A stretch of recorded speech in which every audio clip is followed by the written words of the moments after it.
Assalamualaikum warahmatullahi wabarakatuh. Perkenalkan, nama saya Salsa Fatria dari kelas 5B Farmasi dengan NIM 482012108881.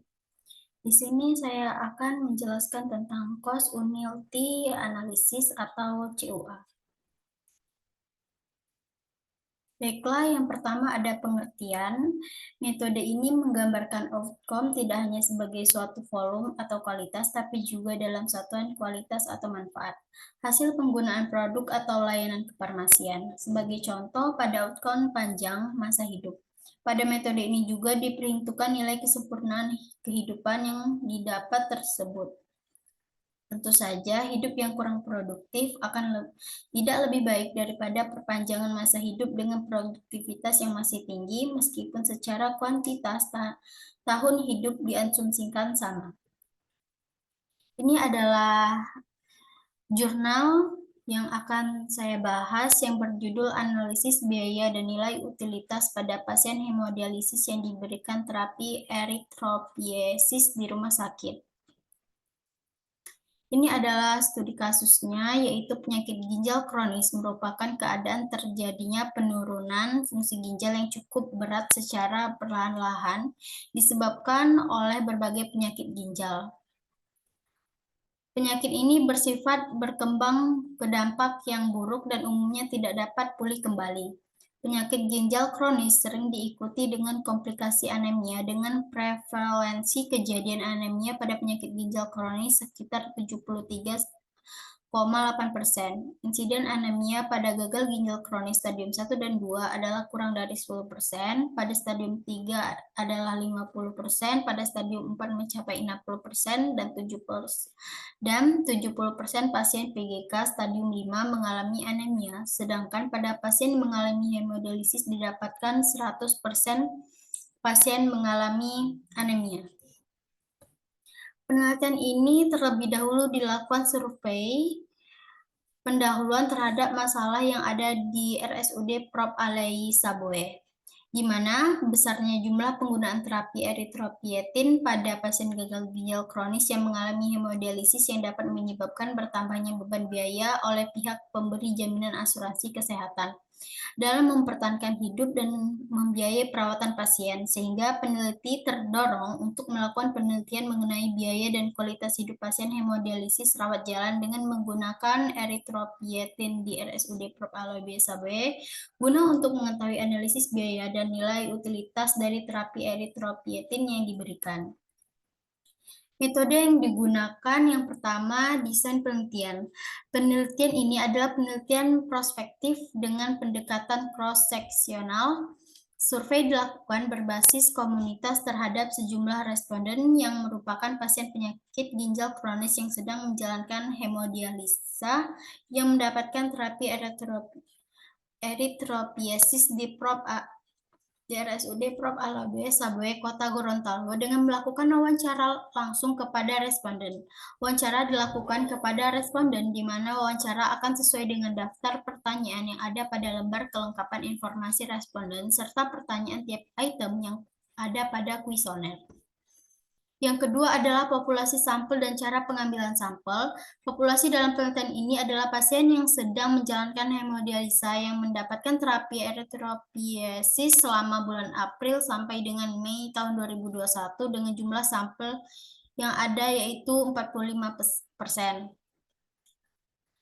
Penentuan besar sampel apabila jumlah populasi atau N diketahui, maka teknik pengambilan sampel menggunakan rumus Slovin seperti contoh di bawah ini. Hasil dan pembahasan. Yang pertama adalah hasil gambaran subjek penelitian jenis kelamin. Pada tabel 1 menunjukkan hasil bahwa jumlah pasien hemodialisis di RSUD Prof. Alai Saboe dilakukan sebanyak 45 pasien, pasien laki-laki sebanyak 56% atau 25 orang, dan pasien perempuan sebanyak 44% atau 20 orang. Berdasarkan data yang diperoleh, jenis kelamin laki-laki lebih banyak melakukan hemodialisis dibandingkan jenis kelamin perempuan.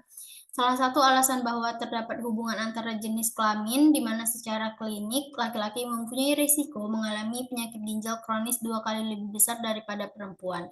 Hal ini dimungkinkan karena perempuan lebih memperhatikan kesehatan dan menjaga pola hidup sehat dibandingkan laki-laki, sehingga laki-laki lebih mudah terkena penyakit ginjal kronis dibandingkan perempuan. Yang kedua adalah data demografi subjek penelitian berdasarkan usia. Pada tabel 2 menunjukkan hasil karakteristik usia yang diperoleh, yaitu jumlah pasien hemodialisis di RSUD Prof. Aloy Saboe dibagi menjadi 2 kelompok usia, yaitu kelompok usia kurang dari 25 tahun dan usia lebih dari 45 tahun.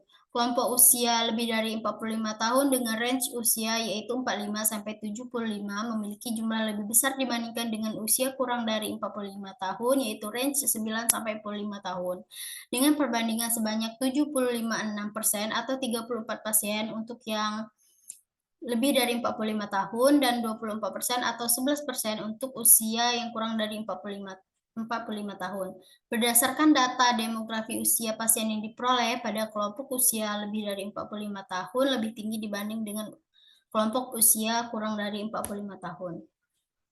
Yang ketiga adalah data demografi subjek penelitian berdasarkan pendidikan terakhir. Hasil tabel 3 pada 45 pasien diperoleh hasil sebagian besar pasien penderita penyakit ginjal kronis berpendidikan terakhirnya itu adalah SMA, yaitu 44% atau 20 pasien. Hasil tersebut menunjukkan bahwa pasien yang menderita penyakit ginjal kronis memiliki tingkat pendidikan yang cukup tinggi. Pasien hemodialisis yang berpendidikan SMA jika dikaitkan dengan karakteristik pekerjaan pasien sebagai besar mempunyai pekerjaan. Pasien yang tingkat pendidikan tinggi memiliki kesadaran yang baik untuk memeriksakan kesehatannya, sedangkan pendidikan yang rendah kemungkinan keterbatasan pengetahuan sehingga mereka takut untuk dilakukan hemodialisis. Dan yang terakhir adalah data demografi subjek penilaian berdasarkan pekerjaan. Tabel 4 menunjukkan bahwa jumlah pasien yang berprofesi sebagai ibu rumah tangga sebanyak 11 pasien atau 24%. Pasien yang bekerja sebagai PNS sebanyak 12 pasien atau 27%, pasien bekerja sebagai wira swasta sebanyak 7 orang atau 16%, pasien bekerja sebagai pekerja lepas sebanyak 8 orang atau 18%, pensiunan masing-masing sebanyak 3 orang atau 7%, sedangkan proporsi paling sedikit pada kelompok petani dan mahasiswa atau pelajar yaitu sebanyak 2 orang atau 4%. Ini adalah hasil pengeluaran biaya. Hasil penelitian yang didapatkan dari biaya langsung non-medis yang dihitung dari biaya yang dikeluarkan pasien maupun keluarga, yaitu menunggu pasien untuk transportasi dan biaya makan selama satu tindakan hemodialisis tidak memiliki pengeluaran yang besar.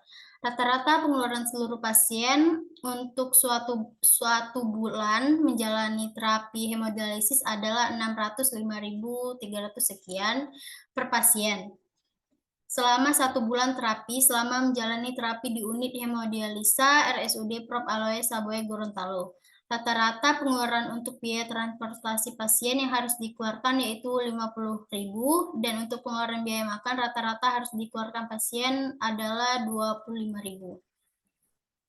Analisis data yang digunakan adalah metode untuk kajian farmakoekonomi dalam penelitian ini adalah analisis utilitas dan biaya pada pasien hemodialisi yang diberikan terapi eritropoietin. Analisis cost utility merupakan salah satu cara untuk membandingkan alternatif terapi yang menggabungkan pasien dengan adanya nilai kualitas hidup.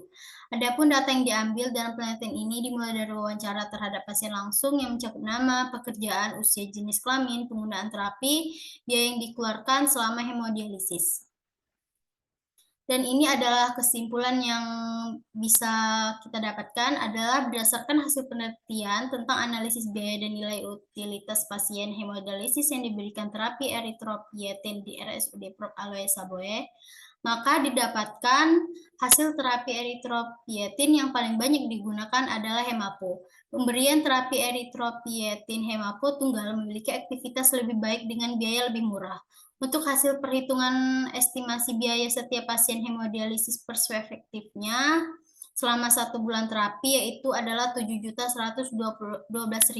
Rata-rata pengeluaran untuk biaya transportasi pasien ada 50.000, dan pengeluaran biaya makan rata-rata pasien 25.000, sedangkan biaya tidak langsung yaitu 1.317.000 sekian, dan nilai rata-rata utilitas pasien penyakit ginjal kronis di RSUD Prof. Aloy Saboe Kota Gorontalo yaitu sebesar 0,673 atau cukup merasa sehat, sedangkan nilai utilitas rata-rata EQVAS sebesar 71,4 atau status kesehatan cukup sehat.